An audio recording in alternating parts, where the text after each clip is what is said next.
Bienvenidos a Propiedad Privada. Soy Laura Camejo, junto a Diego Molina. Hola Laura, ¿cómo estás? Muy bien, Diego, ¿y vos?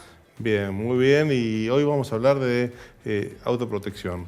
Y para eso vamos a contar con una especialista, la escribana Alicia Rasmil, que nos va a sacar todas las dudas de este tema. Así es. Nos vamos, después de la pausa, a conectar directamente con la escribana Alicia Rasmil.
Héctor, Argentina te necesita.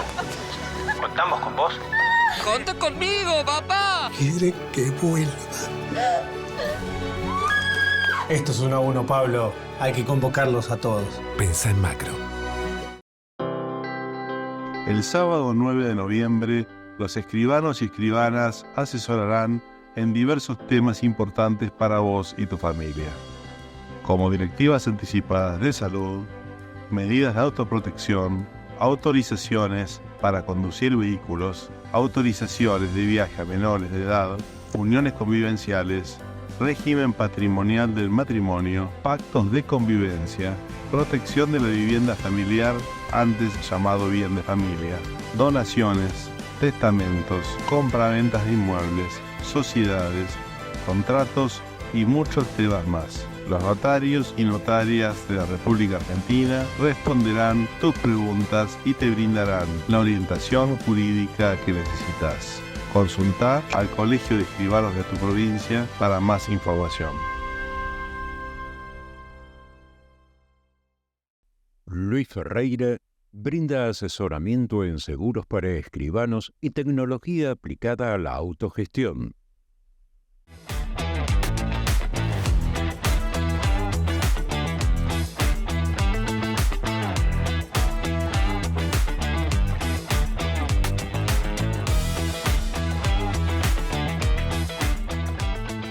Estamos en el segundo bloque, hoy conectados vía Zoom con la presidenta del Colegio de Escribanos de Santa Fe Segunda Circunscripción, la escribana Alicia Rasmil. Buenas tardes, Alicia, ¿cómo estás?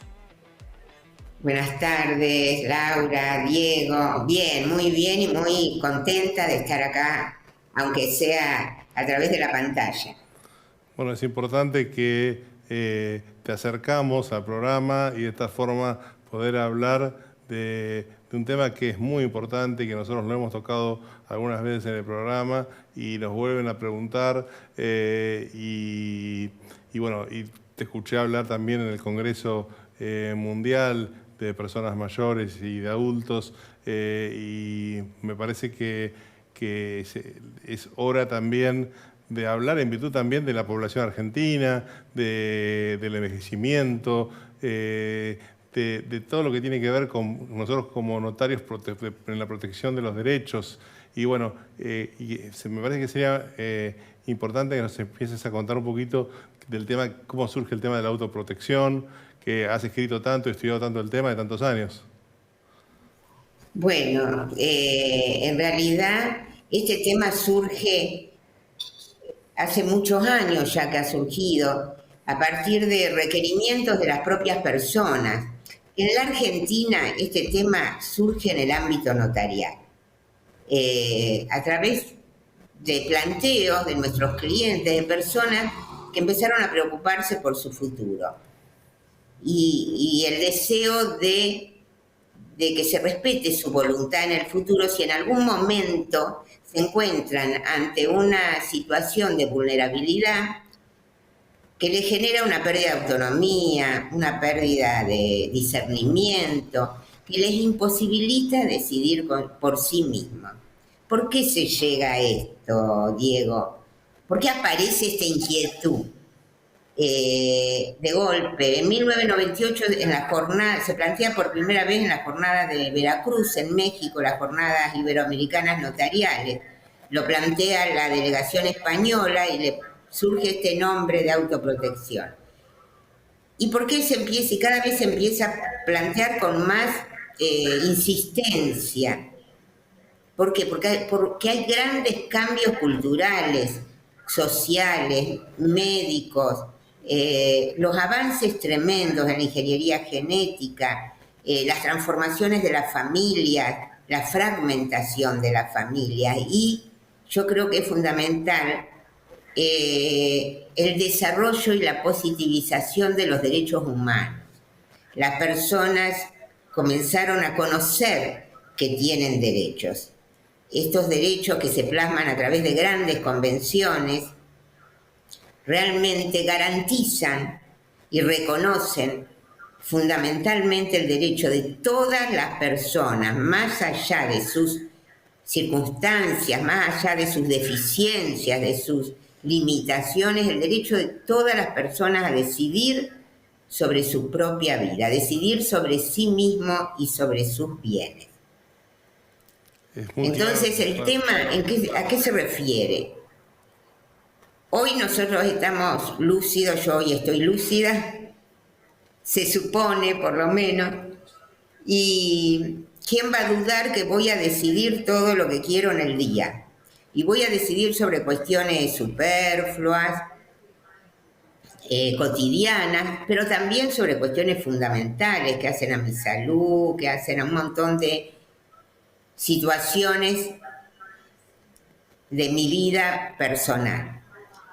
Pero ¿qué pasa si en algún momento pierdo esa aptitud para defender mis ideas? Pierdo esa aptitud para expresar cuál es mi voluntad, cuáles son mis preferencias, cuáles son mis decisiones, como los dicen las grandes convenciones de derechos humanos. ¿Quién va a decidir? Va a decidir otra persona, familiares, médicos, jueces.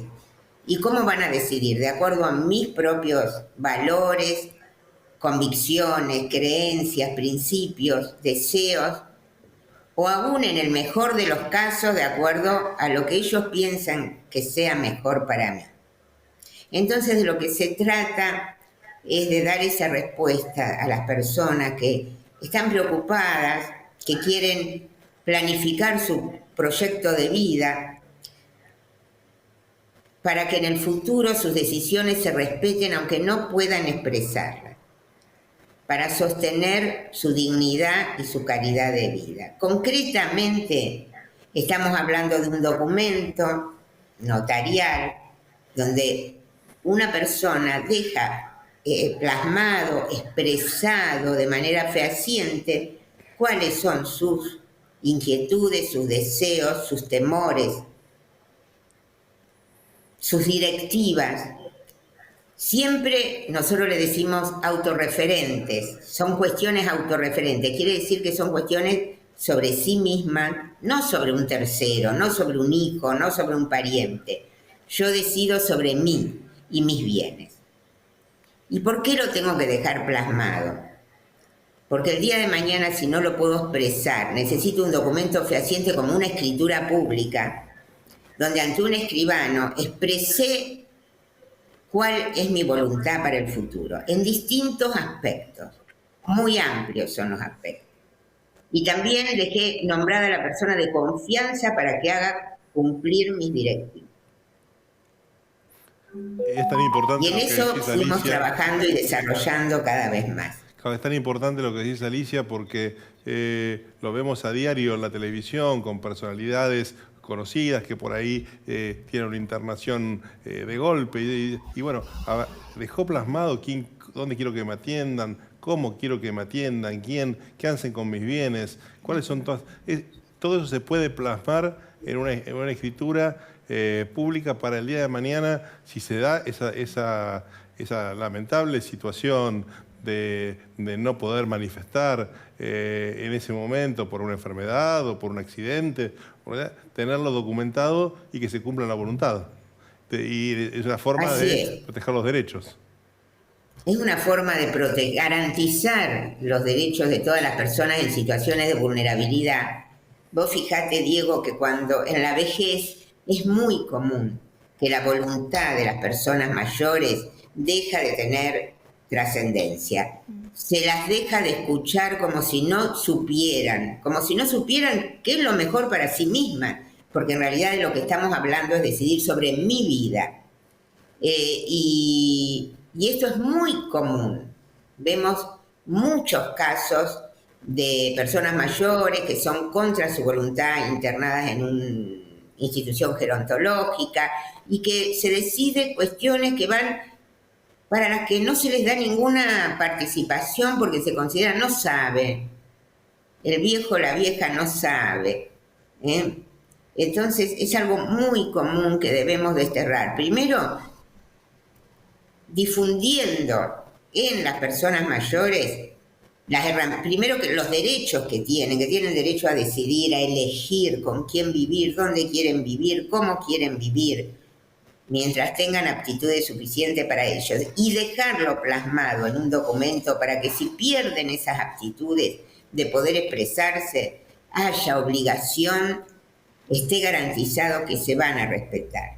Mira, a veces son cuestiones que conmueven, porque las preocupaciones muchas veces tienen que ver con sentimientos tan íntimos y personales, ¿no?, que hacen a la dignidad del ser humano.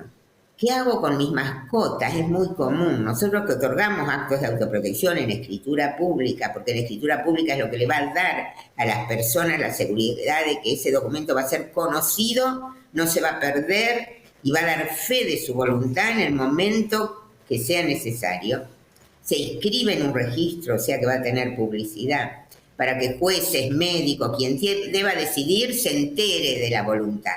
Porque si no sabemos, si no saben cuál es mi voluntad, ¿cómo la van a cumplir? Claro. Y las disposiciones son tan amplias, tan amplias.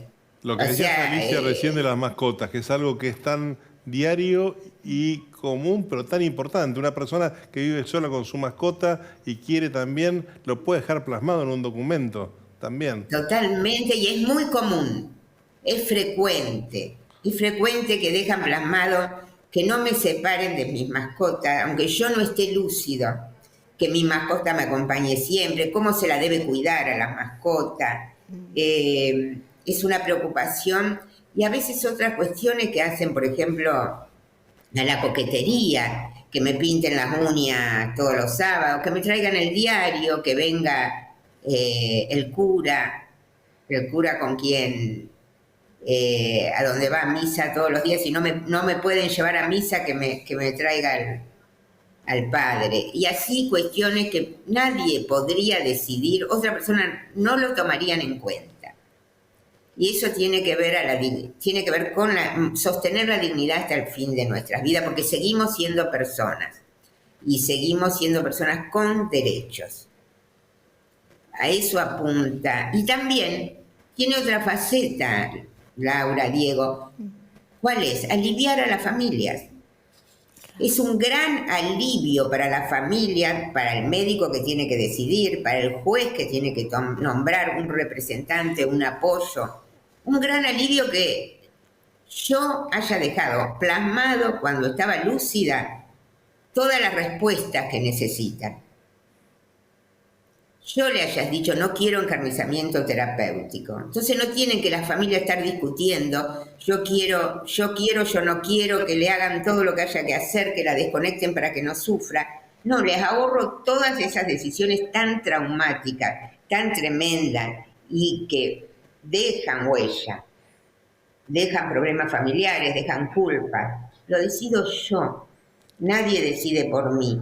Y le facilito al médico que a veces se encuentra entre distintas opiniones de familiares y no saben qué puede hacer, ¿no? A un juez, donde le digo, si me tienen que nombrar un apoyo o un curador en último extremo, de mis hijos, este es el que yo le tengo más confianza. ¿Cómo lo va a saber el juez si yo no lo dejo plasmado? Porque cuando me hagan ese proceso, a lo mejor no lo puedo explicar. Claro, y por ahí surgen los enfrentamientos familiares y todo lo que sucede ante decisiones que no son fáciles de tomar. Entonces, como decís, alivian a la familia. Alivian a la familia, alivian a los médicos, alivian a los jueces en muchas decisiones. Además, en estas escrituras de autoprotección que contienen directivas anticipadas a la propia pérdida de la autonomía o discernimiento, hay algo muy importante también que es nombrar a las personas de confianza, que a veces pueden ser varias. Entonces yo sé que un hijo o un sobrino me va a cuidar, me va a acompañar, pero si le llega a administrar mis propiedades va a ser un desastre. Para dar ejemplos de la vida cotidiana y qué ocurre. Entonces puedo nombrar a determinada persona que me administre los bienes y darle las instrucciones de cómo me los tiene que administrar o qué es lo que quiero que hagan. Esta propiedad se puede vender, esta no se puede vender, acá quiero vivir cuidada por alguien que elija tal persona. Puedo elegirme, hay casos en que hay personas que dicen no quiero internarme en un geriátrico para nada, pero hay personas que eligen el geriátrico donde se van a internar. O sea, hay muchas decisiones, son muy personales y muy importantes, porque tiene que ver, también cumplen con los mandatos de la Convención de los Derechos Interamericana para la Protección de los Derechos Humanos de las Personas Mayores, que claramente establece este respeto a la voluntad de las personas mayores. La Convención Internacional para los Derechos de las Personas con Discapacidad claramente nos dice no hay incapaces, hay una capacidad jurídica universal, todos somos capaces ante la ley y necesitaremos más o menos apoyo de acuerdo a las dificultades que tengamos. El acto de autoprotección es eso, es un apoyo para ejercer los derechos. Por eso es tan importante difundirlo, porque realmente nos está escuchando mucha gente que tiene dudas, que tiene miedos al futuro, que se siente solo o que está acompañado y sin embargo quiere dejar plasmada su voluntad ante que se vuelva vulnerable o también la gente que aparece después a acompañar en la vejez. Aparece gente que no apareció nunca en toda su vida y se acerca a último momento con algún interés. Entonces, todo esto se puede evitar dejando plasmado en un documento y es muy importante porque la verdad que nos pasa a todos. Es algo que nadie se escapa de esta realidad de la vida. Entonces todos vamos a llegar a una edad, todos vamos a tener alguna necesidad y es importante dejarlo plasmado. Por supuesto. Alicia, ¿Cómo, Laura? ¿Hay algún tipo de poder preventivo que se pueda otorgar? El poder preventivo no está específicamente regulado en nuestro Código Civil y Comercial. El proyecto, nosotros hemos tenido ya 4 proyectos desde el 2012 para acá, que han sido presentados en el Congreso. Todos han tenido estado parlamentario, algunos han llegado a tener dictamen favorable de la Comisión de Legislación General del Senado, pero nunca logramos que se sancione. Y este año creo que también se va a estar trabajando para presentar un proyecto que contemplaría claramente el poder preventivo, porque nosotros tenemos regulado en el Código Civil y Comercial vigente de manera muy escueta y poco clara, muy confusa, esta clase de actos, y la importancia que tiene para la vida de las personas amerita que haya una ley que específicamente regule los actos de autoprotección de acuerdo a las convenciones internacionales, que deben ser nuestros postulados. Todas tienen rango constitucional, así que es un postulado constitucional. En ese proyecto, que espero se trate este año, está regulado el poder preventivo. Nosotros actualmente no lo tenemos ni prohibido ni regulado. De una interpretación amplia de nuestras normas, que bueno, no tenemos tiempo de profundizar, yo entiendo que está vigente, que es válido. Pero es haciendo una interpretación amplia y analógica y basándome especialmente en el artículo 1 y 2 del Código, que remite a las convenciones internacionales y a la Constitución Nacional como fuente e interpretación y para interpretación de las normas. O sea, lo ideal sería que esté regulado específicamente. Lo mismo, la amplitud. Los actos de autoprotección en nuestro país, les decía, que surgieron en el ámbito notarial. Empezamos a hacer actos de autoprotección aún antes de que haya ninguna legislación específica que los regule. Nos basábamos en las convenciones internacionales, pero no dudábamos del derecho de las personas a dejarlos plasmados, su voluntad. Y empezamos entonces a otorgarlas con una gran amplitud. Se dio así, fue el desarrollo natural. En esta gran amplitud de temas, cada vez vemos que se amplían, cada vez van surgiendo distintas cuestiones, como temas vinculados con la identidad digital, temas vinculados con cuestiones nuevas que se presentan. Por eso es muy importante lo que decís, Alicia, de una ley que abarque todos los supuestos, porque como decís, todos los días son mayores los supuestos. La verdad que cualquier legislador, yo no podría dormir, soy legislador, y es algo que voy a tener que aplicar para mi propia vida, para mis propios familiares, es para todos. Entonces, la verdad que contemplar en una ley prolijamente todos los supuestos para proteger los derechos que son elementales, porque hablamos de derechos fundamentales del ser humano, no estamos hablando de derechos reales, sino es lo más importante. Entonces, me parece que esperemos que los legisladores hagan todo lo que tengan que hacer para que esta ley contemple todos los supuestos, que cada vez van a ser más. Cada vez son más.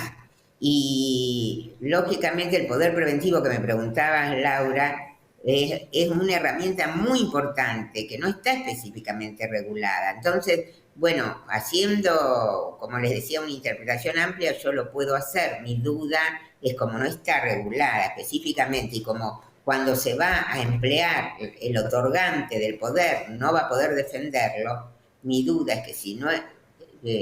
que alguien o funcionarios o a quienes se presente ese poder teman darlo por válido. Creo que a lo mejor deberíamos implementarlo y usarlo para que por el uso se imponga. Pero lo ideal, como vos decís, Diego, necesitamos una legislación que no deje lugar a duda. Nuestro código no habla de todas las directivas que nosotros otorgamos en un acto de autoprotección, como el código habla de directivas de salud y nombramiento de curador o de apoyo, pero son muchas más las directivas sobre cuestiones patrimoniales. Si yo puedo decidir sobre mi salud, cosa más importante, ¿cómo no voy a poder decidir sobre otras cuestiones? Claro. Sobre dónde vivir, sobre cuestiones que hacen a mi vida cotidiana, sobre mi patrimonio. Bueno. Entonces, hay que completar esa ley, no nos alcanza. No alcanza, es así como dice Alicia, dos cosas. Primero, hoy, ante estas situaciones que se dan, poder acudir a un notario para dejar plasmada la voluntad, hoy se puede hacer. Y por otro lado, que ya se viene haciendo porque fue a cubrir una realidad, algo que pasaba y que el notariado intervino porque esta realidad ya existía y había que había documentarlo, como dijiste muy clarito. Y ahora, en segundo lugar, ante el avance de estos casos, también de la longevidad, de la vulnerabilidad digital, un montón de situaciones que se van dando también a las personas mayores, la necesidad de una ley que contemple todos los supuestos. Vos sabés que también ha avanzado, hay muchas enfermedades neurológicas degenerativas que antes no existían. Cada vez hay más porque cada vez vivimos más. Entonces tenemos más oportunidad de desarrollar a lo mejor enfermedades que antes eran degenerativas, que antes eran desconocidas y que ahora realmente la protección de esas personas y poder dejar plasmado inclusive facilitar la forma de expresarse a través hoy de medios tecnológicos de las personas que llegan a situaciones de no poder. Hay tantas cosas que hay que abarcar y poder dejar plasmadas en estos temas que realmente me parece que no se puede mirar para un costado. Así es. No se puede mirar para un costado. Es una obligación. Estamos hablando de asegurar derechos, estamos hablando de la igualdad de las personas en el ejercicio de sus derechos en el ejercicio más auténtica de su libertad, que es poder decidir por sí mismo sobre su propia persona, sin afectar derechos. Así. Se nos está acabando el tiempo, Sí. Pero cuando estés en Buenos Aires te vamos a invitar al estudio para seguir hablando, porque es un tema que interesa muchísimo, que a nosotros también nos preocupa específicamente y que apoyamos también el tratamiento legislativo. Así que muchísimas gracias por tu tiempo, nos estaremos viendo pronto. Pronto. Bueno, muchas gracias a ustedes, siempre es un placer. Y gracias por su preocupación. Gracias, Alicia. Bueno, y nos tenemos que despedir, Diego, hasta el próximo programa de Propiedad Privada.